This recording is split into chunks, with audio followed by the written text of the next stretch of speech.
Hi, welcome to Silver Journeys. I'm Barbara, and it's so good to have you here.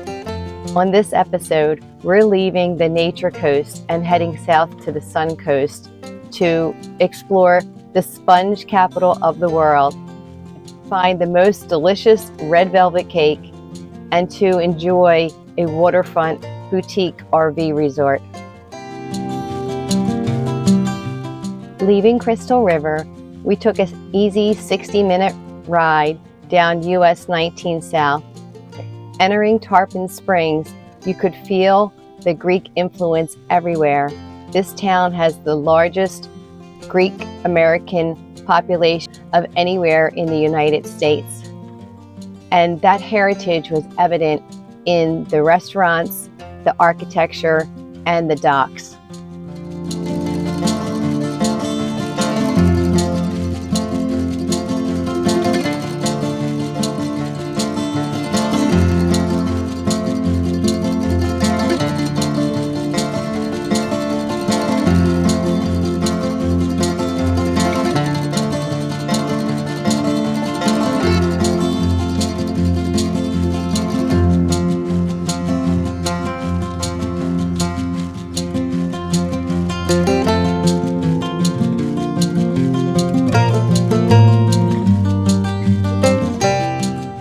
Our first stop was Hella's Bakery in the heart of the historic Sponge Docks.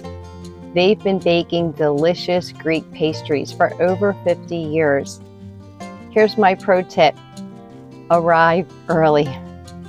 Otherwise, you'll be waiting in a theme park-like line, and yes, it does move quickly, but we made sure to arrive shortly after opening so we could score a slice of their famous red velvet cake.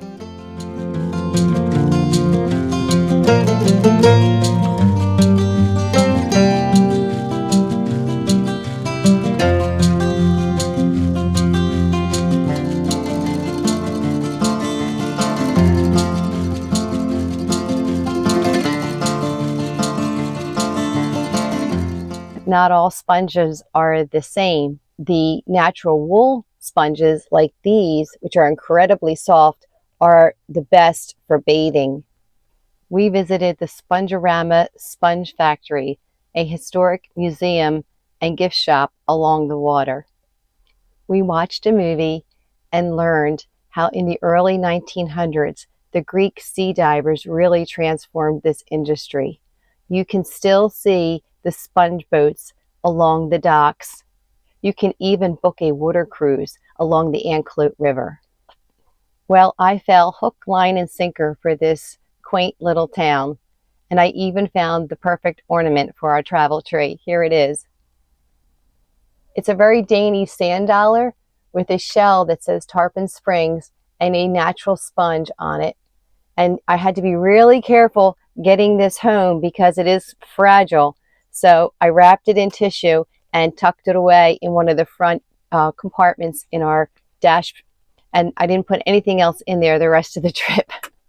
And I made it. We bought some natural sponges and handmade soaps. And then I walked into Antonio's boutique. Oh my, that store was trouble. They had just received their spring lineup, all new dresses and accessories. I treated myself to just one thing. This Lulu Bees 100% linen jacket. It's really lightweight, and I just love the color. We finished our walk along the docks, enjoying the sights and the gorgeous weather. And after the hustle and bustle, we decided we were ready for some peace and quiet. We checked into Hickory Point RV Park. This is a very small campground. I call this type of campground a boutique campground. They tend to be very private and quiet. It was so relaxing that we decided to spend the next day in the park. We enjoyed an extended tea time out on our patio. It was one of the really nice features. Each campsite had their own patio set. That's a very welcome amenity when you're camping because it saved us from having to pack and unpack our folding chairs every morning and evening. We walked around the campground and met some really nice people.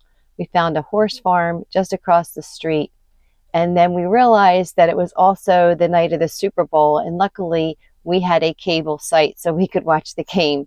That really just worked out without any planning whatsoever.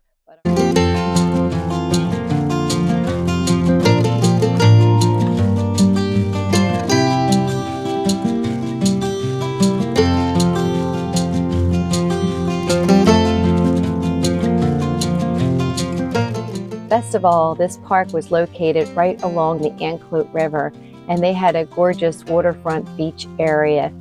I really wish I had taken more videos of this lovely spot, but honestly, at that point, the idea of creating YouTube videos was the furthest thing from my mind.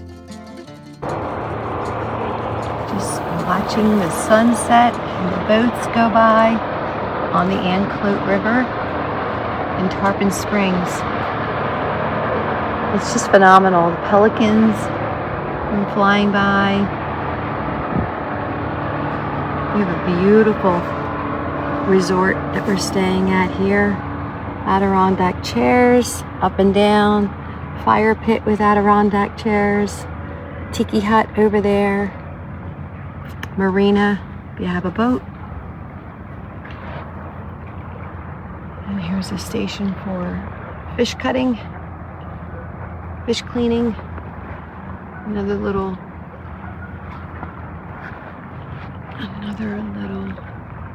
hut, and then all these palm trees all around the beachfront. Wow. This is paradise. I could get used to this. And it's warm. Oh my goodness, I'm sitting here in a t-shirt.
On our third and final day, we spent the morning at Craig Park. It was located just outside the historic section of town.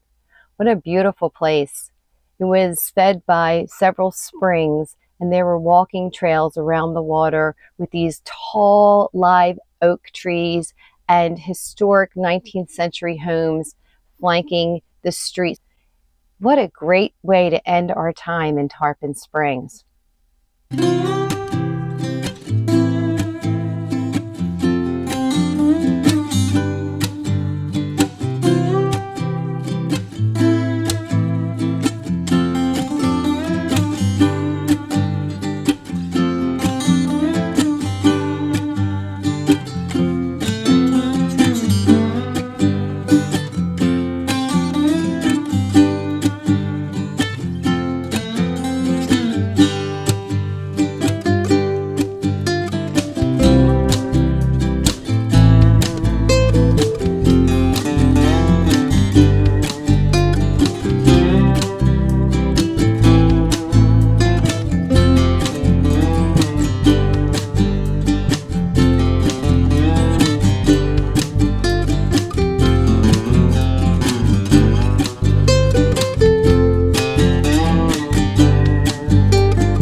We spent the afternoon at one of the prettiest beaches I've ever seen.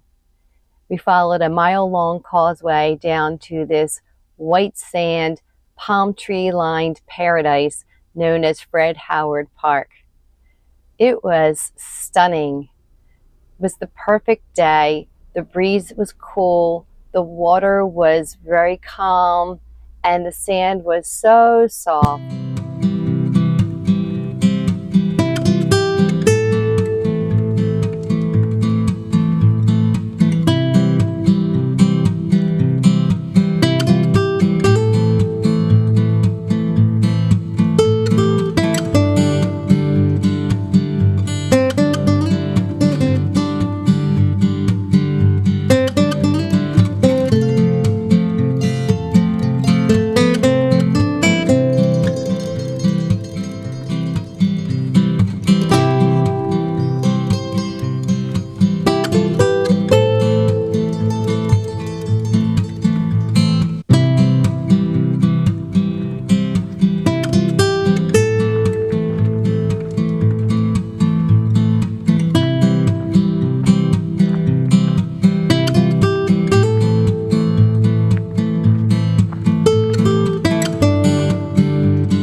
Tarpon Springs was the restorative break that we really needed at this point in our journey. I really wish we could have spent more time there. But we had reservations in one of the most highly sought after campgrounds, a place that requires reservations months in advance, and I was able to snag a cancellation. Can you guess where we're headed next? Let me know in the comments. Thanks for coming along on this chapter of Silver Journeys. We'll see you in the next one.